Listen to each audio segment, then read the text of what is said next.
है विष्णु? किसके पैरों के निशान है उनकी छाती पर? क्या है उनके 10 अवतारों का रहस्य? स्वागत है आपका एपिसोड 1 डे 1 ऑफ नोइंग त्रिदेव। भगवान विष्णु, जिन्हें ब्रह्मांड का सहरक्षक और पालनहार माना जाता है, त्रिमूर्ति में एक अत्यंत महत्वपूर्ण स्थान रखते हैं। वे शांति, धैर्य और धर्म के प्रतीक हैं, जो सृष्टि में संतुलन बनाए रखने के लिए समय समय पर विभिन्न अवतार धारण करते हैं। क्षीर सागर में शेषनाग की सैया पर विराजमान भगवान विष्णु का स्वरूप अत्यंत मनमोहक है और प्रेरणादायक है। उनके 4 हाथों में सुदर्शन चक्र, शंख, गदा और पद्म शोभित है, जो शक्ति, पवित्रता, काल और ज्ञान का प्रतिनिधित्व करते। पौराणिक कथाओं के अनुसार भगवान विष्णु को सुदर्शन चक्र प्राप्त होने के पीछे सबसे मुख्य कथा भगवान शिवजी से जुड़ी है। जब असुरों का अत्याचार बहुत बढ़ गया और देवता उन्हें हराने में असमर्थ हो गए, तब भगवान विष्णु सहायता के लिए भगवान शिव के पास गए। शिव जी को प्रसन्न करने के लिए विष्णु जी ने काशी में उनकी कठोर तपस्या की और उन्हें 1000 कमल के फूल अर्पित करने का संकल्प लिया। विष्णु जी की भक्ति की परीक्षा लेने के लिए भगवान शिव ने उन 1000 फूलों में से एक फूल को छिपा दिया।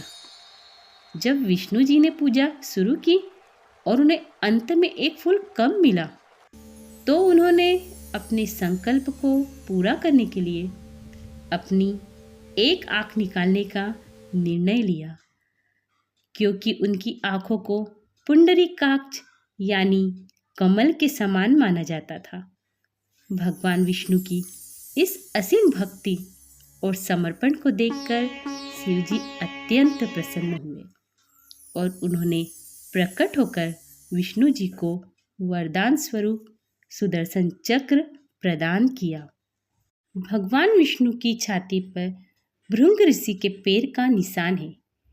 पौराणिक कथाओं के अनुसार त्रिदेव की परीक्षा लेने के लिए भृंग ऋषि ने सोते हुए विष्णु जी की छाती पर लात मारी।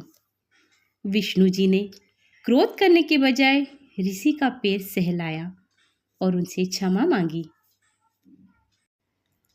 उनकी इसी सहनशीलता से प्रभावित होकर भृंग ऋषि ने उन्हें सर्वश्रेष्ठ माना और विष्णु जी ने उस पद चिन्ह को श्रीवत्स के रूप में हमेशा के लिए अपनी छाती पर धारण कर लिया। जब जब संसार में अधर्म बढ़ता है और मानवता संकट में होती है, तब तब श्री हरि ने राम और कृष्ण जैसे अवतार लेके बुराइयों का विनाश किया है और सत्य की स्थापना की है। प्रभु का पहला अवतार मत्स्य मछली, जो जल प्रलय से रक्षा करी। दूसरा अवतार कुर्म कछुआ, समुद्र मंथन के दौरान मंदराचल पर्वत को सहारा देने के लिए। तीसरा वराह अवतार जंगली सुअर, धरती को समुद्र से बाहर निकालने के लिए।